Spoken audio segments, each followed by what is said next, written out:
Many Star Wars fans, us included, grew up on Star Wars The Clone Wars.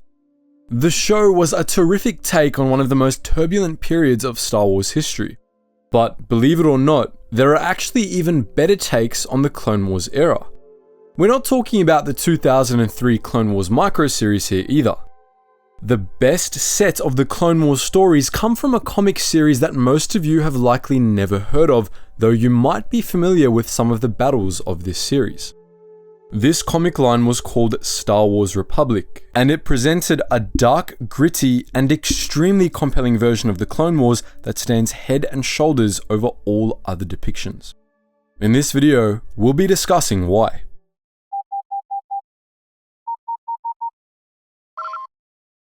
Attention, Sergeant on deck!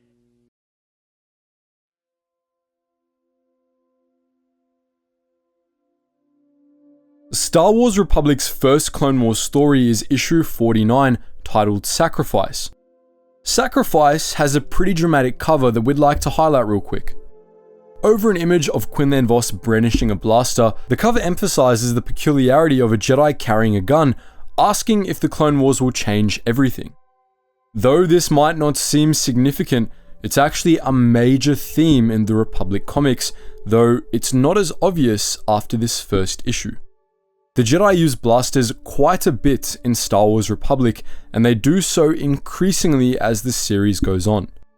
At first, it's just Quinlan Vos using a blaster during a spy mission, but later in the series, a group of Padawans begins using blasters instead of lightsabers during the final stages of the Battle of Jabiim, and by the end of the run, you see seasoned Jedi Masters favoring rifles, namely during the Siege of Seleucami.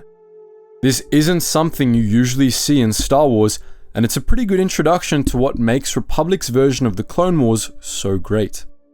This detail is meant to mean that, yes, the Clone Wars have indeed changed everything, the Jedi especially.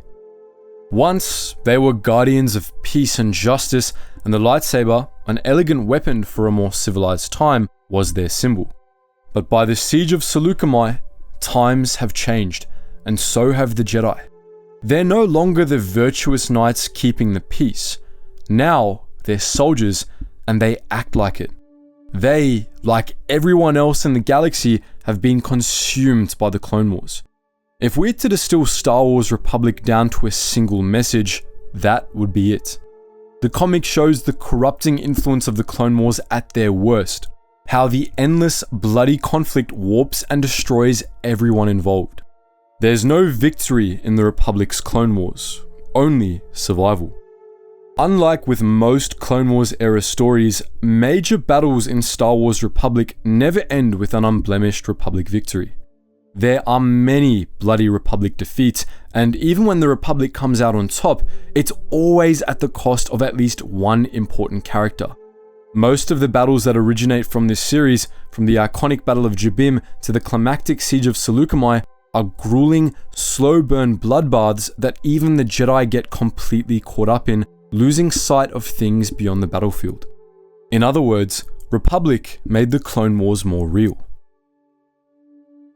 In general, Republic's Clone Wars are dark in a way that neither the films nor the shows could have gotten away with.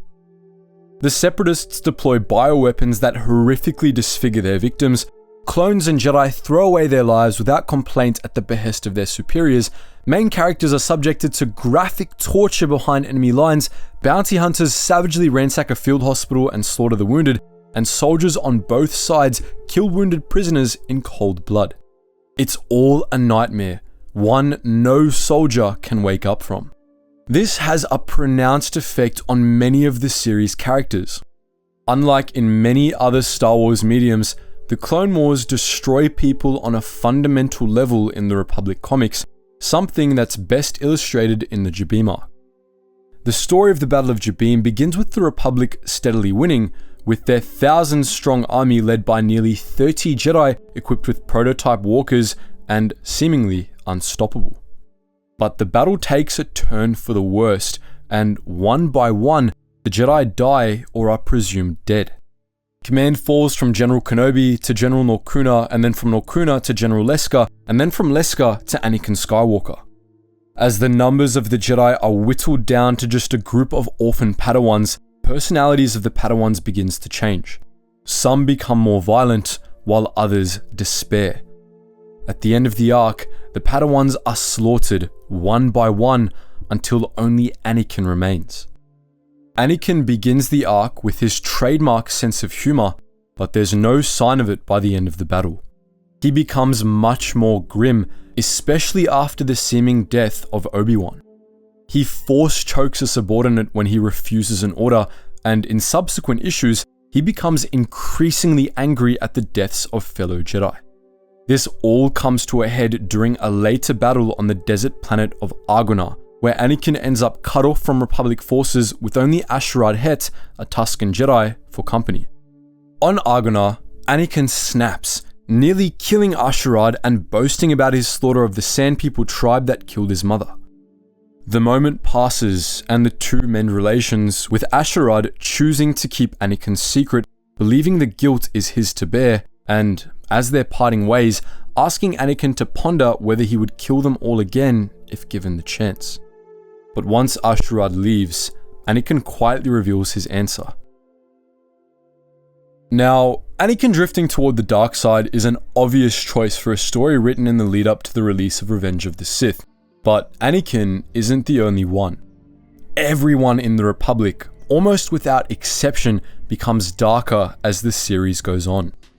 The Jedi Council begins to compromise on its principles more, deliberately pushing Quinlan Vos toward the dark side in a bid to infiltrate Dooku's inner circle. Sprinkled throughout the series are references to the passage of new security acts, which impose draconian police state policies on Coruscant and other loyalist worlds. In the later issues, Jedi generals become accustomed to sacrificing the lives of their clone troopers and even their fellow Jedi to win battles. There are also plenty of characters who are messed up from the beginning, characters who feed into the brutality of the Clone Wars. Prominent among them are, believe it or not, the clones. The Republic was actually one of the first Star Wars stories to properly humanize the clones, with ARC Trooper Alpha 17 featuring prominently early on, and Commander Bly serving as the narrator for one of the later issues. But Republic's vision of the clones wasn't what we got in Star Wars The Clone Wars. In Republic, the clones are absolute fanatics, so dedicated to doing their jobs that some deliberately throw away their lives just to make missions go more smoothly. In the Republic comics, this isn't because the clones are just living droids, but because most of them simply don't care about anything aside from their jobs. They respect their generals, but have no qualms when Order 66 comes through. They supposedly fight for the values of the Republic, but have no problem with slaughtering civilians, with clone officers suggesting or threatening massacres in multiple stories. Other characters, Jedi especially, slowly drift toward the clones' way of thinking over the course of the series. They get so caught up in the Clone Wars that they lose sight of everything else. Perhaps no character illustrates this better than Quinlan Vos. If Republic has a main character, Vos it is. He starts out leading a spy ring for the Jedi Council, but after his ring is compromised, he's given a different assignment. The Council asks him to spy on Count Dooku, infiltrating the Count's inner circle by faking a fall to the dark side and fleeing Republic authorities on Nar Shaddaa. Vos accepts this mission, hoping to find the identity of the elusive second Sith. But during his time among Dooku's dark acolytes, Vos steadily falls to the dark side for real.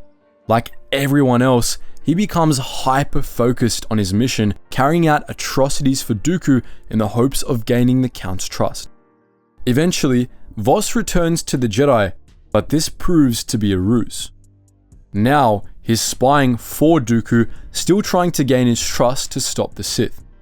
With the help of his former master, Tholm, and former Padawan, Aayla Secura, he ultimately rejects the dark side and abandons his mission on Seleucami, only for Order 66 to send him down the same spiral all over again. After nearly being killed on Kashyyyk, Quinlan again comes close to the dark side, sensing the deaths of Aayla and so many of his fellow Jedi, and embarking on a quest of vengeance. He hunts down and slaughters clones in the jungle, vowing to escape Kashyyyk and slay the Sith for real this time. In Republic's last issue, however, Voss manages to turn away from this path. Commander Fei, the leader of the clone squads hunting Voss, threatens to carpet bomb a Wookiee village unless Voss reveals himself, which gives Voss the perspective he needs to return to the light. He chooses to reveal himself and attack Fei, saving the Wookiees at the cost of escaping Kashyyyk and claiming his revenge. Voss's remaining friends recover him after the encounter with Fei, and Voss, like Obi-Wan and Yoda in the films, decides to go into exile. Voss, alone of the Republic's original characters, gets a happy ending. In fairness, this is because George Lucas wanted him to, but it also makes sense within the scope of the story. As we mentioned earlier, there's no winning in Republic's war, only surviving. Fighting in the Clone Wars was what destroyed the Jedi in the first place.